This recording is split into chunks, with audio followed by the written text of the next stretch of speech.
Shu kunlarda Oliy Majlis Qonunchilik palatasi deputatlari hududlarda aholi va yoshlar bilan uchrashuvlar o'tkazishmoqda. Unda asosan mamlakatimizning turli sohalaridagi yangiliklar bilan tanishtirish, qonunchilik islohotlari hamda aholi ehtiyojlarini o'rganishga alohida e'tibor qaratilmoqda. Maqsad xalq bilan to'g'ridan-to'g'ri muloqot orqali fikrlarni yig'ish va ularni hayot darajasini yaxshilashga yo'naltirilgan qonunchilik tashabbuslarini ishlab chiqish.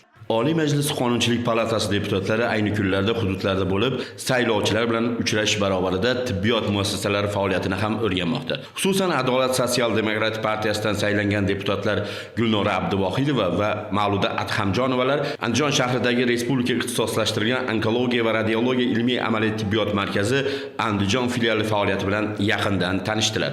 Mazkur tibbiyot muassasasiga e'tibor keyingi yillarda yanada kuchaytirildi. Buni binolarning ta'mirlanganligi va zamonaviy tibbiyot uskunalari bilan jihozlanganligida ham ko'rish mumkin. Eng muhimi, shunga monand xodimlar malakasi oshirilib, tibbiy xizmat sifati bir necha foizga yuqorilagan. Shuning natijasida viloyat aholisiga samarali xizmat ko'rsatilmoqda.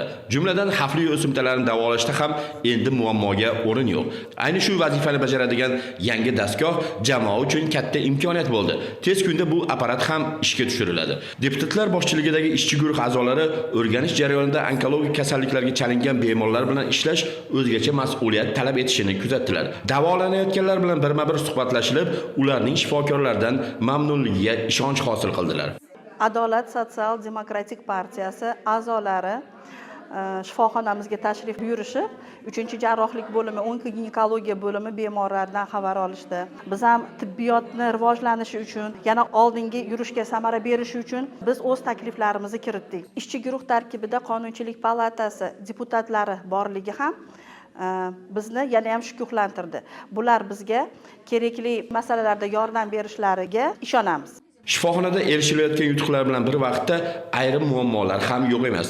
Radiologiya bo'limi mudiri Farhod Madumarovning aytishicha, zamonaviy apparatlar yuqori elektr quvvatini talab etadi. Ayni vaqtda shifoxonaga qo'yilgan transformatorning bunga kuchi yetmaydi. Shu sababli kuchlanishi yuqoriroq transformatorga almashtirish lozim. Uchrashuv yakunida Adolat sotsial-demokratik partiyasiga a'zo bo'lish istagini bildirgan 2 nafar shifokor tantanali tarzda partiya safiga qabul qilindi.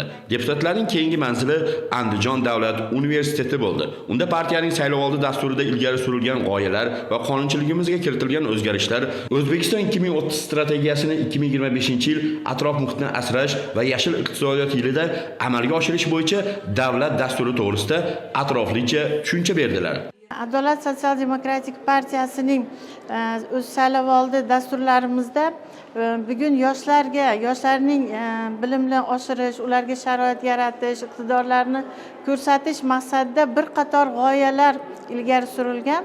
O'sha g'oyalardan birini olsak, Andijon tumanida kitobxonlik savodxonligini oshirish konkursi e'lon qilingan bo'lib, o'sha konkursda bir qator sovrinlar ham e'lon qilindi.